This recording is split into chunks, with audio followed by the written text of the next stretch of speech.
Hello friends, welcome to our YouTube channel. कैसे हैं आप लोग? आज मैं आप लोगों के लिए लेकर आया हूं नोबेल पुरस्कार 2020 किस किस को दिए गए और एक बेसिक जानकारी कि आखिर ये पुरस्कार क्यों दिया जाता है और कब दिया जाता है। तो शुरू करते हैं अपनी ये वीडियो। केवल 5 मिनट की वीडियो है, पूरी आखिरी तक देखें। 2021 में ये प्राइज़ किसको दिया जाएगा, इस पर भी थोड़ा सा अनुमान आपको दिया जाएगा। और साथ में अगर अभी तक हमारे चैनल को सब्सक्राइब नहीं किया है तो चैनल को सब्सक्राइब कर लें, बेल आइकन पर क्लिक करें जिससे कि आपको हमारी वीडियोस का अपडेट मिलता रहे। फ्रेंड्स, नोबेल पुरस्कार जो है अल्फ्रेड नोबेल की याद में दिया जाता है। अल्फ्रेड नोबेल कौन थे?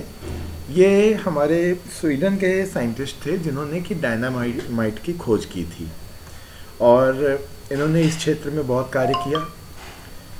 1895 में इन्होंने अपनी विल तैयार की और 1896 में जब उनकी डेथ हो गई तब इस विल से पता चला कि इन्होंने ये किया कि इनकी जो भी प्रॉपर्टी है, जितनी भी संपत्ति है, उससे प्रत्येक वर्ष 5 अलग अलग फील्ड्स में पुरस्कार दिया जाए। ये इनकी विल थी। तो उनकी इस विल को पूरा करने के लिए हर साल 5 अलग अलग क्षेत्रों में, अलग अलग फील्ड्स में ये पुरस्कार प्रदान किया जाता है। अब ये क्षेत्र कौन से हैं ये मैं आगे बताऊंगा आपको, लेकिन इससे पहले हम ये जान लेते हैं कि ये पुरस्कार कब से देना शुरू किया गया। पहली बार इसे 1901 में दिया गया, 10 दिसंबर को। 10 दिसंबर को ही क्यों दिया जाता है? क्योंकि 10 दिसंबर को हमारे अल्फ्रेड नोबेल की डेथ एनिवर्सरी होती है और इसी के उपलक्ष्य में ये दिया जाता है हर साल 10 दिसंबर को। 5 फील्ड हैं जिनमें ये दिया जाता है, लेकिन 1968 में ये डिसाइड किया गया कि इकोनॉमिक्स के क्षेत्र में भी ये प्राइज़ देना चाहिए। ये नोबेल की कैटेगरी में नहीं आता है, लेकिन एज अ मेमोरी के तौर पे दिया जाता है। तो इसका पहला प्राइज़ जो इकोनॉमिक्स के क्षेत्र में मिला था वो 1969 में मिला था। मैं ये भी बताऊंगा ये किसको दिया गया इस बार, लेकिन मेन जो हमारे फील्ड हैं जो नोबेल में काउंट होते हैं वो हमारे इस प्रकार हैं। हम देख लेते हैं एक बार। ये फील्ड है हमारा भौतिकी के क्षेत्र में, यानी कि फिजिक्स के क्षेत्र में, रसायन के क्षेत्र में मिलता है दूसरा, फिर हमारा ये मेडिसिन्स के क्षेत्र में, और साहित्य लिटरेचर के क्षेत्र में, और शांति यानी कि पीस के क्षेत्र में। ये 5 मेन फील्ड हैं जिनमें दिया जाता है। इसके अलावा इकोनॉमिक्स के फील्ड में ये दिया जाता है 1969 से। मेन चीज़ है कि इस बार, अच्छा एक चीज़ और, शांति का नोबेल पुरस्कार जो है ये नॉर्वे द्वारा, और बाकी जितने हैं इसके अलावा जो है वो सभी स्वीडन के द्वारा दिए जाते हैं। इनका जो सेरेमनी होता है ये यहाँ पर ऑर्गेनाइज किया जाता है, और प्रत्येक विनर को, जो भी इसके विनर्स होते हैं उनको लॉरिएट के नाम से जाना जाता है। एवरी विनर, नोबेल प्राइज़ का जो भी विनर होता है वो लॉरिएट कहलाता है। इसमें दिया क्या जाता है नोबेल प्राइज़ में? इसमें एक गोल्ड मेडल होता है, एक जो कैश अमाउंट होती है वो लगभग 10 मिलियन सेक होता है, जो कि $11,45,000 के बराबर होता है। ये प्राइज़ दिया जाता है उनको, प्रत्येक विनर को।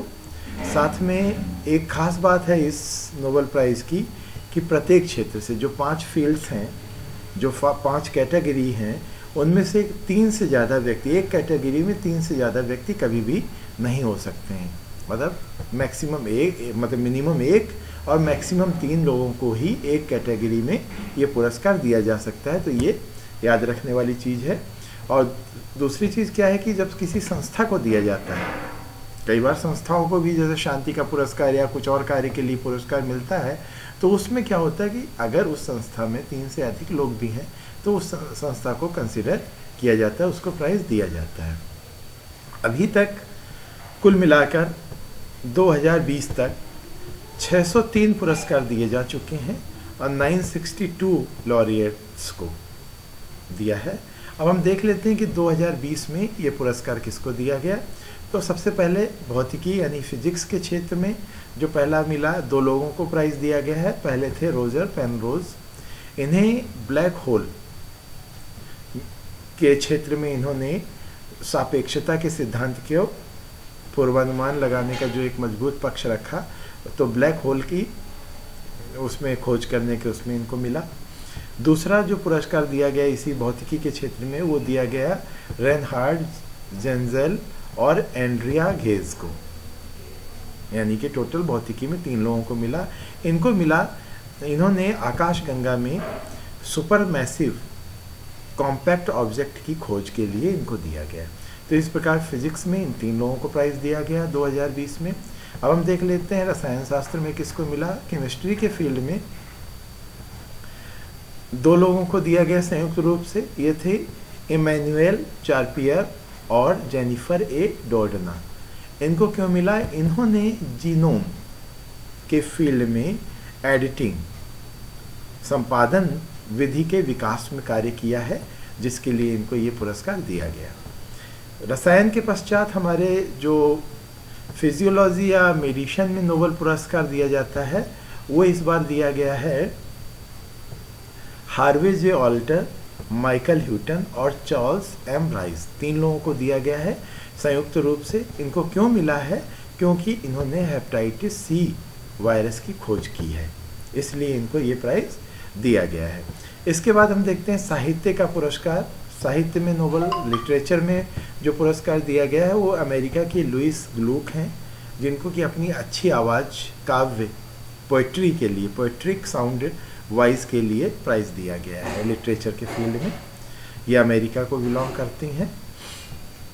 इसके बाद नोबेल का शांति जो पीस पुरस्कार है, पीस प्राइज़ है नोबेल का, वो दिया गया है इस बार विश्व खाद्य कार्यक्रम यानी कि WFP को।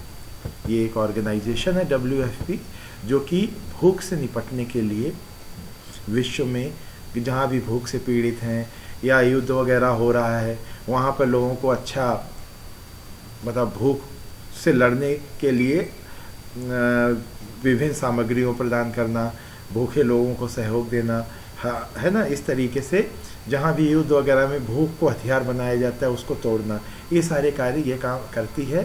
तो इसलिए इसको WFP को इस बार ये पुरस्कार दिया गया, इस ऑर्गेनाइजेशन को पीस पुरस्कार मिला है।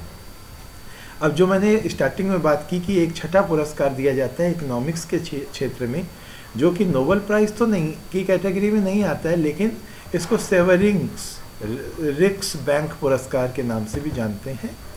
और इस बार ये दिया गया है पॉल आर मिलग्रोम और रॉबर्ट बी विल्सन को।